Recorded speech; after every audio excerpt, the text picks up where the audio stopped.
പിന്നെ ഇവിടെ പറയുന്നത് വഹുസ്നുൽ ഖുലുഖ് എന്ന സൽസ്വഭാവം. ഹുസ്നുൽ ഖുലുഖ് എന്ന് വെച്ചാൽ സൽസ്വഭാവം.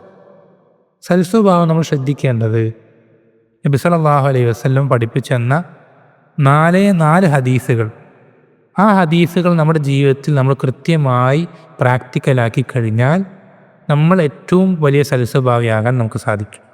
വെറും 4 ഹദീസുകൾ, വളരെ ചെറിയ ഹദീസുകളാണ്, നമ്മളൊക്കെ പലപ്പോഴും കേട്ടിട്ടുള്ള ഹദീസുകളും ആയിരിക്കും.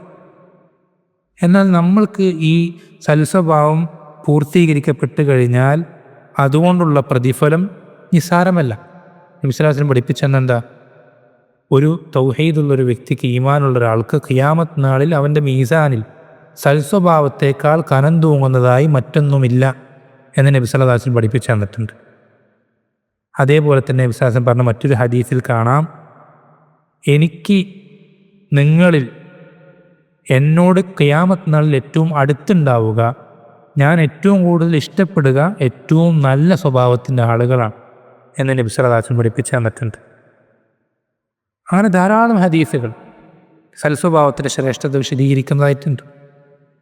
അപ്പോൾ ഈ 4 ഹദീസുകൾ നമ്മൾ ശരിക്കും മനസ്സിലാക്കുക, നമ്മുടെ ജീവിതത്തിൽ പ്രാവർത്തികമാക്കി കഴിഞ്ഞാൽ നമുക്ക് ഏറ്റവും നല്ല സ്വഭാവത്തിനുടമകളാവാൻ സാധിക്കും. വളരെ വേഗത്തിൽ പറയാം 4 ഒന്നാമത്തത് നബി സല്ലല്ലാഹു അലൈഹി വസല്ലം പഠിപ്പിച്ചു തന്നു, ലാ യുഅ്മിനു അഹദുക്കും ഹത്താ യുഹിബ്ബ ലി അഖീഹി മാ യുഹിബ്ബു ലി നഫ്സിഹി. സ്വന്തത്തിന് ഇഷ്ടപ്പെടുന്നതൊക്കെയും തൻ്റെ സഹോദരനും ഇഷ്ടപ്പെടുന്നതുവരേക്കും നിങ്ങളിൽ ഒരാളുടെയും ഈമാൻ പരിപൂർണമാവുകയില്ല എന്ന് നബി സല്ലല്ലാഹു അലൈഹി വസല്ലം പഠിപ്പിച്ചു തന്നു. ഒന്നാമത്തെ ഹദീസ്. നമുക്കിഷ്ടപ്പെടുന്ന എന്തെല്ലാം ഖൈറുകളുണ്ടോ അതെല്ലാം നമ്മുടെ സഹോദരന്മാർക്കും മറ്റുള്ളവർക്കും ഇഷ്ടപ്പെടാം.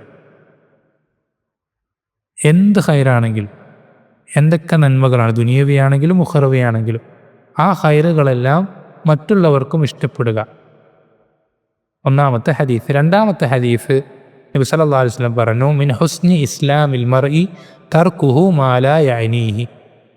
ഒരാളുടെ ഇസ്ലാം നന്നാകുന്നതിൻ്റെ അടയാളങ്ങളിൽപ്പെട്ടതാണ് അവന് ദുനിയാവിലോ ആഖിറത്തിലോ യാതൊരു ഉപകാരവുമില്ലാത്ത കാര്യങ്ങളിൽ നിന്ന് അവൻ വിട്ടു നിൽക്കുക എന്നുള്ളത്. നമുക്ക് പ്രത്യേകിച്ച് ഒരു ബെനഫിറ്റും ഇല്ല, ദുനിയാവിലുമില്ല ആഖിറത്തിലുമില്ല. അങ്ങനെയുള്ള കാര്യങ്ങളിൽ നിന്ന് നമ്മൾ വിട്ടു നിൽക്കുക. അങ്ങനെയുള്ള കാര്യങ്ങളിൽ നിന്ന് നമ്മൾ പൂർണ്ണമായി വിട്ടു നിൽക്കുക. നമ്മുടെ സമയവും അധ്വാനവും ഒക്കെ വെറുതെ അതിൽ മെനക്കെടുത്തേണ്ട ആവശ്യമില്ല. ദുനിയാവിലോ ആഖിറത്തിലോ എന്തെങ്കിലും ഉപകാരമുള്ള കാര്യങ്ങളാണെങ്കിൽ മാത്രം നമ്മൾ അതിൽ നമ്മുടെ സമയം ചെലവഴിക്കുക എന്നുള്ളതാണ് രണ്ടാമത്തെ ഹദീസ്. മൂന്നാമത്തെ ഹദീസ്, നബി സല്ലല്ലാഹു അലൈഹി വസല്ലം അടുക്കൽ ഒരാൾ വന്നിട്ട് വസിയത്ത് ചോദിക്കുന്നുണ്ട്, അള്ളാഹുവിൻ്റെ റസൂലേ, എനിക്ക് അങ്ങേയറ്റം പ്രധാനപ്പെട്ടൊരു ഉപദേശം നൽകണം. അപ്പം നബി സല്ലല്ലാഹു അലൈഹി വസല്ലം പറയുന്ന വസിയത്ത്, ലാ തഗ്ളബ്, നീ കോപിക്കരുത്, ദേഷ്യപ്പെടരുത്. ദേഷ്യപ്പെടരുത് പറഞ്ഞാൽ മനുഷ്യനാകുമ്പോൾ ദേഷ്യം വരും, സ്വാഭാവികമാണ്. നമ്മൾ ശ്രദ്ധിക്കേണ്ട, ദേഷ്യപ്പെടരുതെന്ന് പറഞ്ഞതിൻ്റെ അർത്ഥം മനസ്സിൽ ദേഷ്യം വരരുത് എന്നുള്ള അർത്ഥമല്ല, മറിച്ച് ദേഷ്യം മനസ്സിൽ കടന്നു വന്നാലും ആ ദേഷ്യപ്പെടുന്ന സന്ദർഭത്തിൽ ഒന്നും പറയാതെ, ഒന്നും പ്രതികരിക്കാതെ, മിണ്ടാതെ അടങ്ങി ഒതുങ്ങിയിരിക്കണം. എന്നിട്ട് എന്തെങ്കിലും പറയണമെന്നുണ്ടെങ്കിൽ ദേഷ്യം മാറിയതിന് ശേഷം മാത്രം പറയുക, ദേഷ്യം മാറിയതിന് ശേഷം മാത്രം പ്രതികരിക്കുക. ഇതാണ് ആ ഒരു കൽപ്പനയുടെ അർത്ഥം. അതാണ് മൂന്നാമത്തെ ഹദീസ്.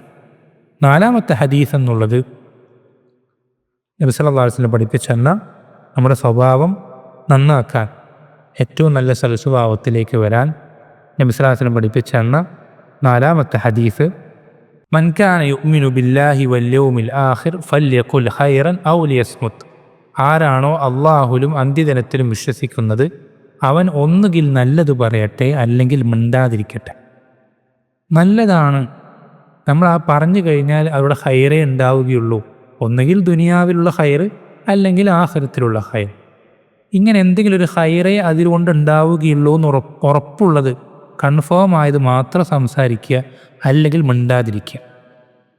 ഈ 4 കാര്യങ്ങൾ വളരെ എളുപ്പമുള്ള, എന്നാൽ പ്രാക്ടിക്കലാക്കിയാൽ നമുക്ക് വളരെ എഫക്റ്റീവായി ഏറ്റവും നല്ല സ്വഭാവത്തിലേക്ക് എത്താൻ സാധിക്കുന്ന നബി സല്ലല്ലാഹു അലൈഹി വസല്ലമയുടെ 4 ഹദീസുകളാണ്.